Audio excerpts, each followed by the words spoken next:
Ryan, what do you think about Vandy giving Auburn? Well, there it is. Okay, from the lucky to the unlucky. Auburn. Ralph mentioned them. Auburn, another team. Hugh Freeze. He's got more time to make phone calls, I suppose, now. But let's see. I don't know. They can't lose them all, can they, guys? I mean, this is the interim coach. I mean, when they lose close. I kind of want to take Auburn, to be honest here. Do you guys have any opinion on this? Ralph's got a good stat on interim coaches this year. They got a pretty good record, so I won't steal his thunder. But, yeah, I mean, Vandy, Auburn's a tough team to blow out. At the end of the day, they play very good defense, and they're catching points at home. I certainly wouldn't be brave enough to predict an outright upset here, but I do think very small lean. This isn't going to be on my premium card. I do think that Auburn will stay in this game throughout, and that will give them an excellent opportunity to stay inside this number. So, Ralph? I'm just going to lean under. To be honest with you, I think I had the Auburn game wrong the first 5 weeks, and I've just stopped looking at them, thankfully, because they could be so frustrating, But it's tough to be an SEC team and think that you had a shot to be, middle of the road bowl, and now all of a sudden you lost 5 of your 6 games. The only game you won was Arkansas, and the only reason you beat Arkansas is because you're plus 3 turnovers. You put Auburn on a playing field, and if a team doesn't turn the ball over, they're not going to win. You look at Vanderbilt, they've only been minus turnovers in 3 games. They were -1 against Texas, which may have cost them the game, -2 against Alabama, which they lost, and -1 against Virginia Tech, again, a shitty team early in the year. But to me, Vandy is a team that everyone believed in. Pavia was so excited. Losing to Alabama doesn't dash their hopes, but the comeback against Texas is tough. All that emotion in the fourth quarter to get close and then end up losing and then coming back home.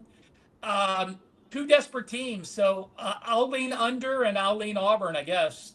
Interim head coaches this year, Ralph. I think they're 6-0. I might have missed one, but Colorado State did lose. Colorado State lost to Wyoming, didn't they? I think that's and then Florida covered last. Shut them down. And Florida covered last week, but didn't win. And I liked Wyoming last week too. That again, I said this a couple of weeks ago. That is a situation that would not faze me. That is not a long-term trend. That is just something that's happened this year because of and even we talked about the new interim at LSU. These coaches are becoming very creative. Going back to the LSU game, I think Wilson is their head coach now. He's an Orgeron and Pete Carroll, and he has a drum that he beats in there, and the players are going to be able to beat the drum if they make a big play. So with college kids, quirky little things like that can get them excited for one game, but it wears off pretty quick. Yeah, and I could add this too, if I can, Brian, real quickly. Sure, go ahead. Is interim head coaches, if the kids believe that the interim head coach has a legitimate chance to take over as a head coach, depending on how they finish the season. Now they don't have to worry about transferring because it's a whole new coaching staff. There's familiarity there. So I think that comes into play a lot. And I'd be curious, and I don't know this. Ralph's right. This is an oddity for interim head coaching staffs to have the record they do this year. But I'd be interested in how many of those head coaches that compiled into that 6-1 record really have a legitimate chance to take over that program the following year. At the power conference level, it's normally not the case. Agree, guys, or no?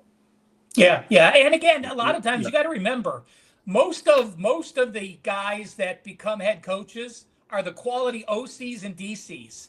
Yeah. Your interims are normally not your OC or DC because they want to keep the continuity in the offense and the defense. So it's the special teams coach or the assistant coach. So the best coach is not always the interim.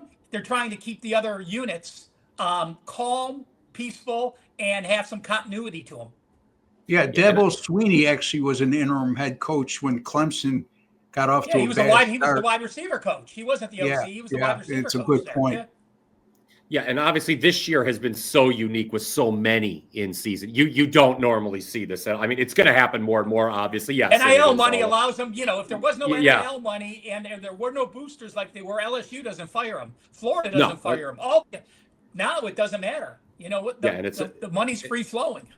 Yeah, you just don't want to fall behind. It's an arms race in these big conferences. You just don't want to fall behind. Guys don't want to risk, losing seasons. All right. And look what's happened, right? James Franklin gets fired, and then all of a sudden, Signetti gets a $13 million a year raise.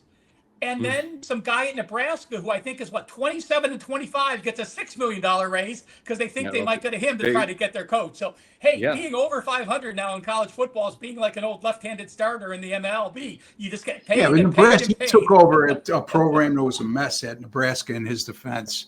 He did. And I am a big fan. I love what he did at Temple's third year. I love what he did at Baylor's third year. So I am a fan, but I agree with you.